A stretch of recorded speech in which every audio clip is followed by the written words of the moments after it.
Halo semuanya, perkenalkan saya Nida Alisa Salsadina dengan NIM 4111421002. Halo semuanya, perkenalkan namaku Muhammad Diko Rizky dengan NIM 4111421041.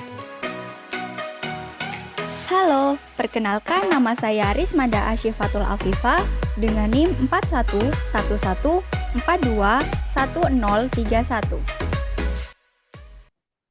Kami akan menjelaskan soal-soal berikut dengan menggunakan logaritma dan juga kode blok C++. Untuk soalnya yang pertama yaitu mengkonversi jarak dalam meter ke dalam satuan kilometer, meter, dan sentimeter. Yang kedua yaitu menghitung berat badan ideal dengan rumus Broca dengan cara menginput tinggi badan, kemudian untuk menghitung berat badan ideal adalah tinggi badan dikurangi 100 lalu ditambah 10% dari hasil pengurangan pertama tadi. Soal yang ketiga yaitu menghitung jarak dua buah tanggal dalam hari apabila diinput data berupa tanggal, bulan, dan tahun. Untuk soal yang pertama yaitu mengkonversi jarak dalam meter ke kilometer, meter, dan sentimeter. Yang pertama kita akan membuat flowchart menggunakan aplikasi logaritma. Untuk langkah pertama yaitu kita pilih declare, terus kita di variabel name-nya kita tulis kilometer, meter, sentimeter. Untuk tipe datanya, untuk tipenya kita ubah jadi real karena kalau misalnya kita pakai integer, nanti data yang ada komanya nggak bakal bisa dibaca. Terus kita tulis output. Di sini kita tulis judulnya dulu, konversi jarak dalam meter ke kilometer, meter, dan sentimeter. Selanjutnya kita pilih output lagi, kita tulis perintahnya yaitu masukkan jarak dalam satuan meter. Kemudian kita input karena kita mengubahnya ke kilometer, meter, dan sentimeter, terus yang diketahui itu meter, jadi yang kita input itu nilai meter. Terus kita pilih assign. Di assign ini kita akan menulis rumusnya. Karena yang disuruh itu carinya ke kilometer, meter, dan sentimeter. Jadi yang pertama kita tulis kilometer dulu. Itu rumus kilometer, yaitu meter dibagi 1000. Rumus yang sentimeter, yaitu meter dikali 100. Terus selanjutnya kita pilih output lagi. Kita tulis jarak dalam satuan kilometer, terus jarak dalam satuan meter, lalu jarak dalam satuan sentimeter. Kalau misalnya program ininya udah jadi, kita run.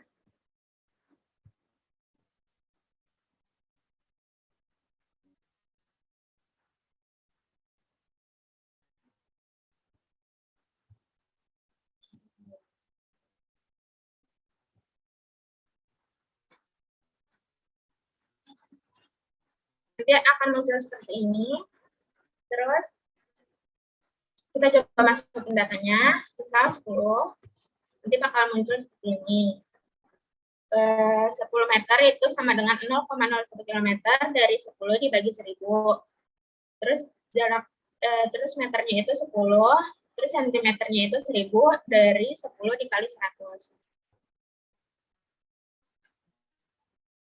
Terus untuk program selanjutnya kita akan menggunakan kode blok.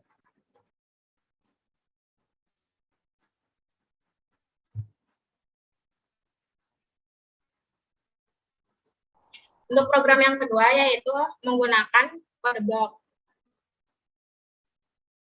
Pertama kita save dulu filenya pakai tulisan .cpp ini.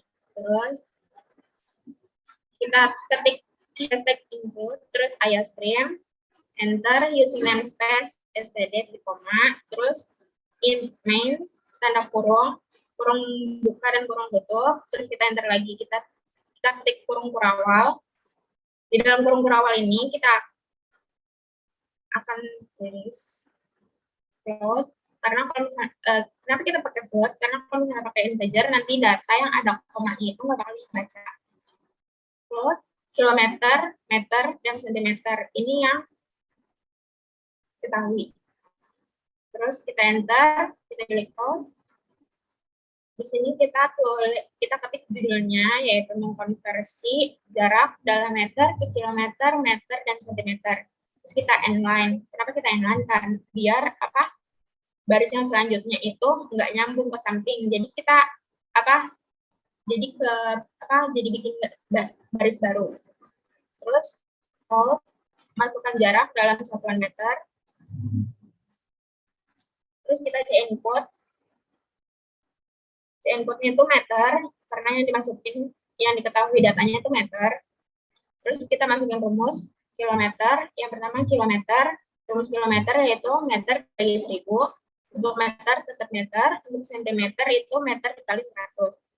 Lalu out, kita masukin kilometer. Terus di sini kita tulis kilometer, lagi dikutip biar nanti di kasbiran itu keluar kilometer ini. Terus inline buat ngakhirin barisnya biar nanti baris selanjutnya itu nggak nyambung.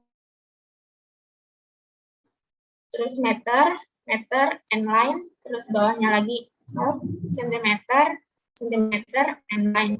Terus habis itu di enter, return 0. Kita coba do and run. Nanti bakal muncul seperti ini. Tadi judulnya mengkonversi jarak dalam meter ke kilometer, meter dan sentimeter. Perintahnya masukkan jarak dalam satuan meter. Misalnya kita ambil 50. Nanti bakal muncul kayak gini. 0,05 km dari rumus kilometer tadi, 50 dibagi 1000. Terus meter, dari rumus meter tetap meter, jadi 50 meter. Terus untuk sentimeter, dapat hasil 5000 dari 50 dikali 100. Sekian penyelesaian dari nomor 1. Untuk selanjutnya, bersama.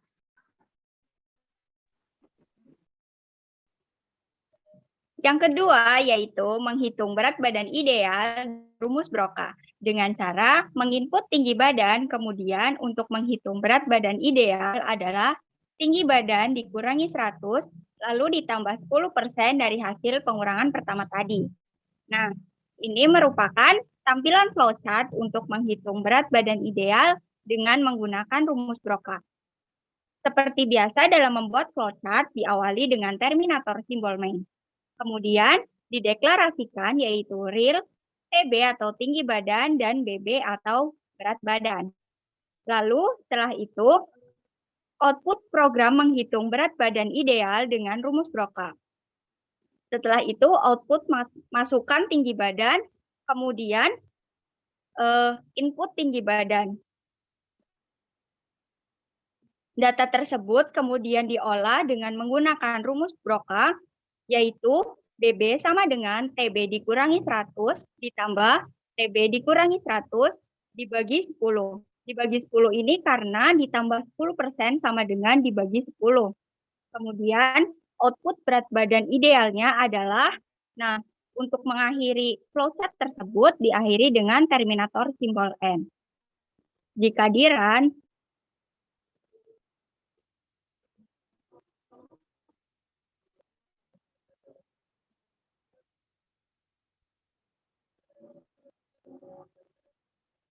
nah, maka akan menghasilkan tampilan seperti ini. Misalkan kita masukkan tinggi badannya yaitu 110.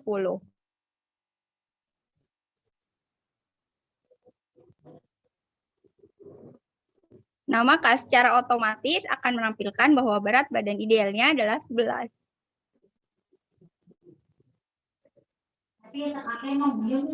Yang selanjutnya yaitu menggunakan kode blocks. Nah, pada program C++ ini, baris pertama terdapat pernyataan #include IOStream. #include merupakan prosesor direktif yang berfungsi sebagai sebuah instruksi untuk memanggil file header yang akan digunakan. Dalam hal ini yaitu IOStream. File header merupakan suatu statement untuk pendeklarasian utama dalam suatu program C++ yang digunakan untuk menjalankan dan memanggil fungsi-fungsi yang terdapat dalam library file header C++ yang dideklarasikan. sehingga kita dapat menggunakan semua fungsi-fungsi yang ada pada file header tersebut. Kemudian ada IOStream. IOStream adalah file header yang merupakan kepanjangan dari input-output stream yang digunakan untuk memanggil fungsi yang ada pada library file header tersebut, seperti fungsi input yaitu cin dan fungsi output yaitu cout.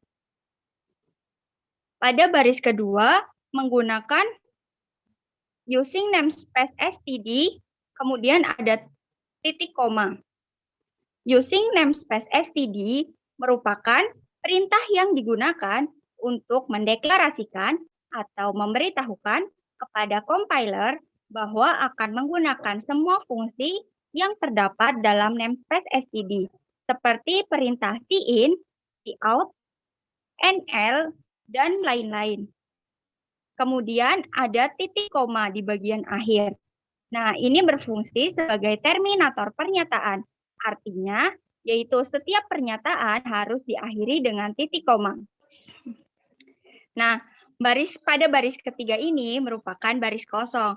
Baris kosong digunakan untuk mempermudah dalam membaca program, tetapi tidak mempengaruhi jalannya program.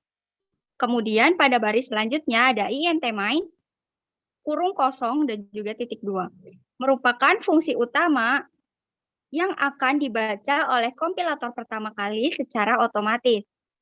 int dalam fungsi utama adalah sebuah return type integer. Dalam peraturan C++, fungsi utama memang harus menggunakan return type integer. Tepat setelah identifier main terdapat sepasang tanda kurung. Ini merupakan tempat di mana kita dapat mengisi parameter untuk function. Tetapi dalam fungsi utama, hal ini tidak dibutuhkan dan dibiarkan dalam keadaan kosong.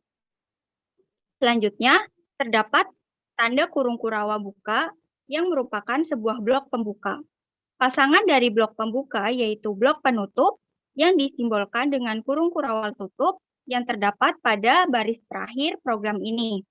Kedua blok tersebut menyatakan bahwa kode yang diapit oleh mereka adalah satu ruang lingkup dan menyatakan bahwa semua kode di dalam blok tersebut merupakan definisi dari fungsi utama. Kemudian di bawahnya lagi yaitu ada float tbb. Karena TB dan BB bisa bernilai desimal, sehingga tipe yang digunakan yaitu float. Float merupakan salah satu tipe data numerik yang memungkinkan untuk menyimpan nilai dalam memori bersifat bilangan pecahan atau real maupun eksponen. Selanjutnya ada cout, menghitung berat badan ideal dengan rumus Broca, kemudian ENDL. Di bawahnya lagi yaitu terdapat cout masukkan tinggi badan dalam kurung cm. Nah, cout ini merupakan bagian dari IOStream yang berfungsi untuk mencetak sebuah kalimat, yaitu masukkan tinggi badan dalam sentimeter pada saat program itu dieksekusi. Nah, pada baris sebelumnya juga sama, yaitu mencetak kalimat menghitung berat badan ideal dengan rumus Broca. Nah, pada baris selanjutnya yaitu ada cin, kemudian ada tanda 2, kemudian tb. Nah, cin merupakan perintah dasar dari C++ untuk proses input atau menerima data masukan dari user. Fungsi cin membutuhkan variabel untuk menyimpan data yang diinput, yaitu dalam hal ini adalah tinggi badan. Pada baris selanjutnya yaitu ada bb sama dengan tb dikurangi 100, ditambah TB dikurangi 100 dibagi 10, kemudian titik 2, koma. Nah, ini merupakan rumus Broca untuk menghitung berat badan ideal. Data tinggi badan yang telah disimpan pada cin, kemudian diproses pada rumus ini. Nah, selanjutnya yaitu ada cout, berat badan idealnya adalah, kemudian ada BB, KG, kemudian ada ENDL. Nah, seperti yang telah dijelaskan pada baris ke-7 bahwa cout merupakan bagian dari IOStream yang berfungsi untuk mencetak sebuah kalimat. Kalimat yang dicetak pada baris ini yaitu berat badan idealnya adalah dengan hasil perhitungan pada baris sebelumnya. ENDL merupakan anggota dari IOStream dan masuk sebagai anggota namespace std yang digunakan untuk mengakhiri baris atau pindah baris pada hasil layar program. Kemudian pada baris selanjutnya, yaitu ada return 0, merupakan pernyataan pengembalian untuk memberitahu kepada sistem operasi bahwa program telah berakhir secara normal dengan nilai 0 yang berarti tanpa kesalahan. Nah, jika di run, maka akan menampilkan hasil seperti ini. Yang pertama pasti akan mencetak kalimat menghitung berat badan ideal dengan rumus Broca, kemudian mencetak masukkan tinggi badan dalam sentimeter. Misalnya kita masukkan tinggi badannya seperti tadi, yaitu 110. Nah, kemudian akan menghasilkan hasil berat badan idealnya adalah 11 kg. Nah, itu tadi penjelasan dari saya tentang nomor 2. Untuk selanjutnya akan dijelaskan oleh teman saya. Terima kasih.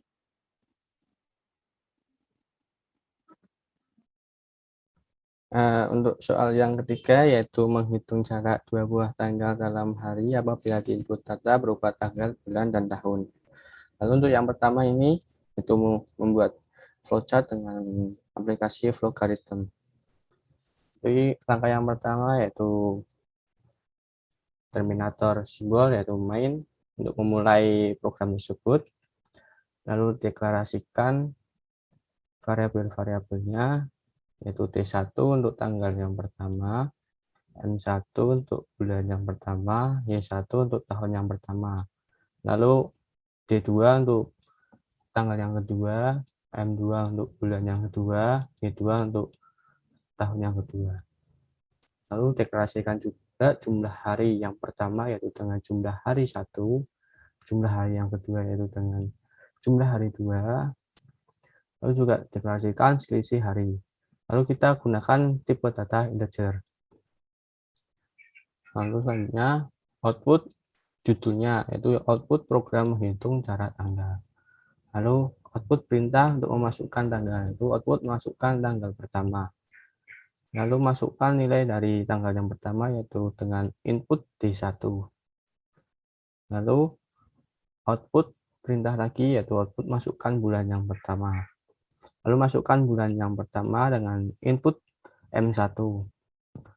Lalu output perintah lagi yaitu untuk memasukkan masukkan tahun yang pertama yaitu dengan output masukkan tahun yang pertama. Lalu masukkan nilai tahun yang pertama dengan input B1. Selanjutnya dengan output perintah untuk memasukkan tanggal yang kedua yaitu dengan output masukkan tanggal yang kedua. Terus masukkan nilai tanggal yang kedua yaitu dengan input D2. Lalu output lagi untuk memasukkan perintah masukkan bulan yang kedua. Lalu masukkan nilai bulan yang kedua dengan input M2, lalu output masukkan tahun yang kedua itu, terus masukkan nilai dari tahun yang kedua yaitu dengan input Y2. Lalu selanjutnya output tanggal pertama yang Anda masukkan yaitu untuk menampilkan seluruh tanggal pertama yang sudah dimasukkan tadi. Lalu selanjutnya output tanggal yang kedua yang Anda masukkan yaitu untuk melihat tanggal yang kedua yang sudah dimasukkan tadi.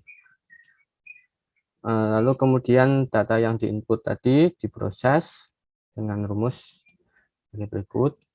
Untuk menghitung jumlah hari yang pertama yaitu dengan jumlah hari 1 sama dengan Y1 dikali 365. Ini karena kita anggap 1 tahun itu terdapat 365 hari.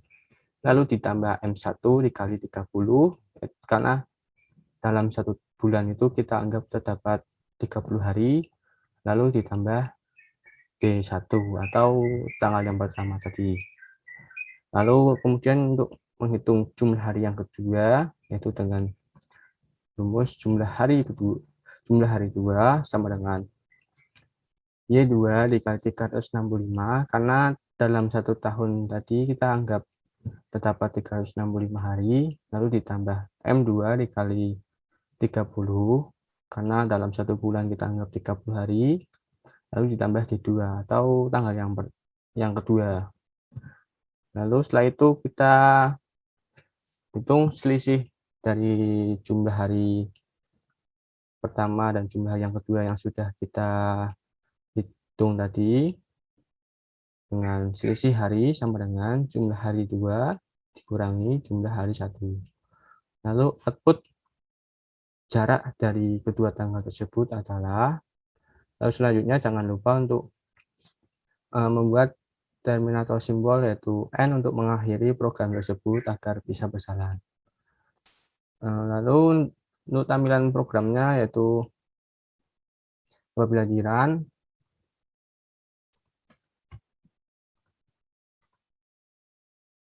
muncul seperti ini. Itu yang pertama pasti program menghitung jarak tanggal.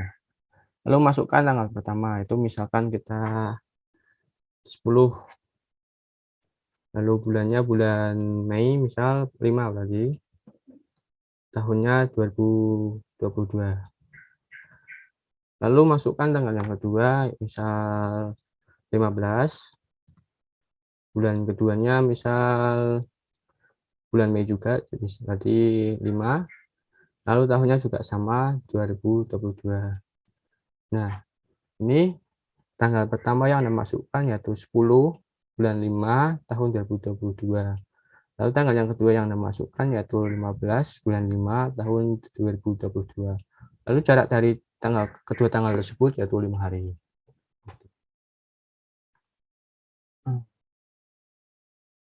Lalu yang kedua menggunakan kode blok untuk menghitung jarak 2 buah tanggal dalam hari. Yang pertama, membuat header terlebih dahulu dengan hashtag include iStream. Ini nantinya fungsi yang ada di library iStream ini akan terpanggil seperti fungsi cin dan cout. Lalu using namespace std. Ini agar fungsi seperti cin, cout dan sebagainya itu bisa dipakai. Lalu ada integer main. Ini merupakan program yang pertama. Lalu ada kurung kurawal buka dan kurung kurawal tutup. Ini sebagai pembuka dan penutup programnya. Lalu deklarasikan variabelnya dengan D1 untuk tanggal yang pertama, M1 untuk bulan yang pertama, Y1 untuk tahun yang pertama. Lalu ada D2 untuk tanggal yang kedua, M2 untuk untuk bulan yang kedua, Y2 untuk tahun yang kedua. Lalu deklarasikan juga jumlah hari yang pertama yaitu dengan jumlah underscore hari 1. Lalu deklarasikan juga jumlah hari yang kedua dengan jumlah underscore hari kedua, jumlah hari underscore hari 2. Lalu deklarasikan juga selisih hari yaitu dengan selisih underscore hari. Di sini kita memakai underscore karena tidak bisa menggunakan spasi. Lalu untuk tipe datanya yaitu dengan tipe data integer. Lalu cout judulnya yaitu cout program menghitung jarak tanggal. Lalu di sini ada endl itu untuk ke baris selanjutnya. Ini karena n-nya 2 yaitu berarti loncat 2 baris. Lalu ada cout data tanggal pertama.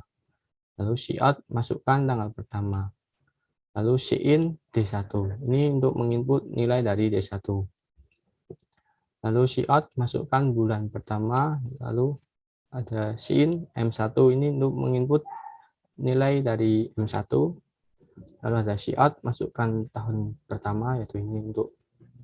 Lalu ada cin D1. Ini untuk menginput nilai dari Y1. Lalu ada cout tanggal yang Anda masukkan yaitu di sini kita akan menampilkan dari nilai dari D1, M1, Y1 yang sudah Anda masukkan. Lalu selanjutnya ada cout data tanggal yang kedua. Cout masukkan tanggal kedua. Lalu ada cin D2. Ini untuk menginput nilai dari D2. Lalu ada cout masukkan bulan kedua. Lalu cin M2. Ini untuk menginput nilai dari M2. Lalu cout masukkan tahun kedua. Lalu in Y2 untuk memasukkan nilai dari Y2. Lalu ada cout tanggal yang Anda masukkan, yaitu di sini kita akan melihat D2, M2, Y2 yang sudah Anda inputkan tadi.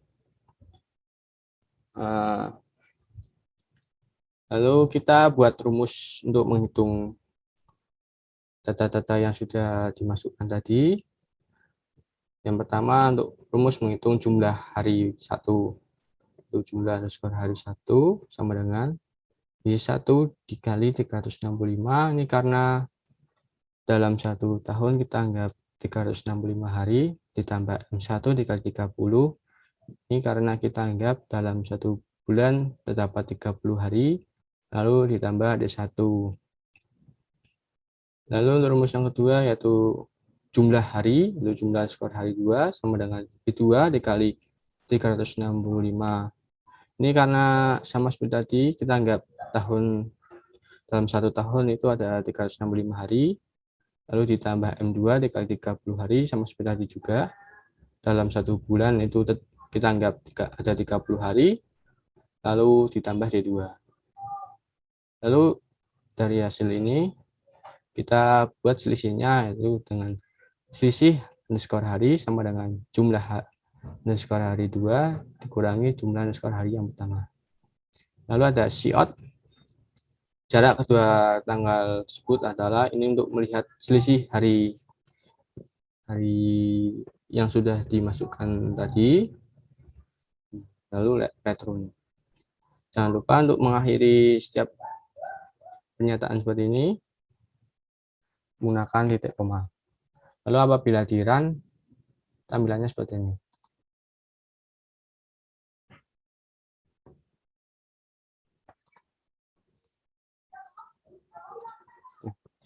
Nah, seperti ini. Yang pertama ada program menghitung jarak tanggal. Ini judulnya tadi ya. Lalu ada data tanggal pertama. Lalu kita disuruh memasukkan tanggal pertama. Lalu kita masukkan saja. Misal 8. Bulannya bulan Mei, berarti bulan 5. Lalu tahunnya itu 2022 misal. Nah, di sini kita lihat tanggalnya Anda masukkan yaitu 8 bulan 5 tahun 2022. Lalu kita disuruh memasukkan tanggal yang kedua lagi. Yang kedua, lalu memasukkan tanggal yang kedua. Misal 10. Ini bulan 5 juga. Tahunnya juga sama tahun 2022. Nah, ini kita lihat tanggal yang Anda masukkan yaitu 10 bulan 5 tahun 2022 untuk data tanggal yang kedua. Jarak kedua tanggal tersebut yaitu 2 hari. Ya, seperti itu.